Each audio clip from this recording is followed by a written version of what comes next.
All right, next question is, whose fault is this really? Who really started this? Who is the ultimate provocateur? From my point of view, that's a pretty straightforward question, but let's look at it from the other side real quick, because we do have a number of people in the United States who are just parroting blindly and brainlessly Russian propaganda. The argument that the Ukrainians are led by a bunch of Nazi Jewish gay demons, we're going to put that to the side because that's as stupid as it sounds. And hopefully for most people, the fact that that is a leading thread in Russian propaganda is indicative of how much truth is behind the rest of what they say. But let's focus on something a little bit more substantive, the idea that NATO has been very aggressive with the Russians since the end of the Cold War, and it's ultimately NATO's fault, and specifically the United States' fault, that Ukraine is in the position that it is today, and the Russians have to do this for defensive purposes. The very, very short version is that's utter bullshit, but let's pick it apart. The argument is that the United States has been aggressively expanding NATO, and you can make an argument for that because we have seen roughly 20 countries join NATO since the Cold War ended in 1992. But you have to take a look at the NATO accession process because it is not just an issue of the United States waving a wand.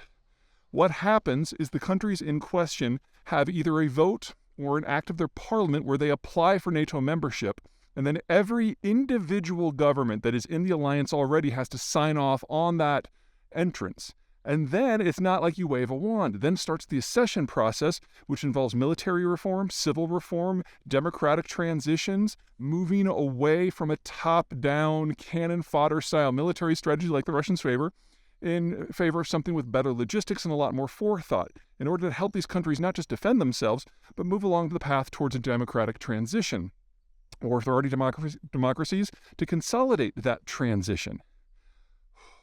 Once all of that is done, once the report card is finished, the countries then formally apply, and they again have to have either an act of parliament or a vote of their general population, or more likely both. And then once that is done, NATO gives it a rubber stamp, but that's not the end of the process either. Then the accession has to be signed off by each individual NATO country with a minimum of an act of parliament, and in some cases an actual plebiscite. Only then can the countries join. This is not an issue of the United States just saying, hey, I want to expand NATO to Hungary, and it just magically happens. Everyone has to be on board with every step of the process, or there is no accession.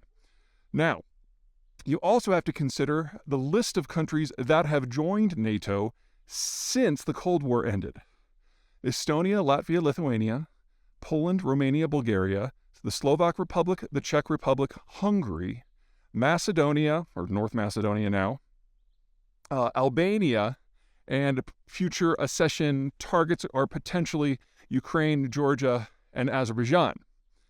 With very few exceptions, these countries have all either been at war with or occupied by Russia. Oh, I forgot Finland too. Anyway, at war with or occupied by Russia. So from their point of view, the defensive argument that Russia is the one that's threatened by Latvia is just asinine. So that's kind of piece one. Piece two is what actually happened in the early days of the war.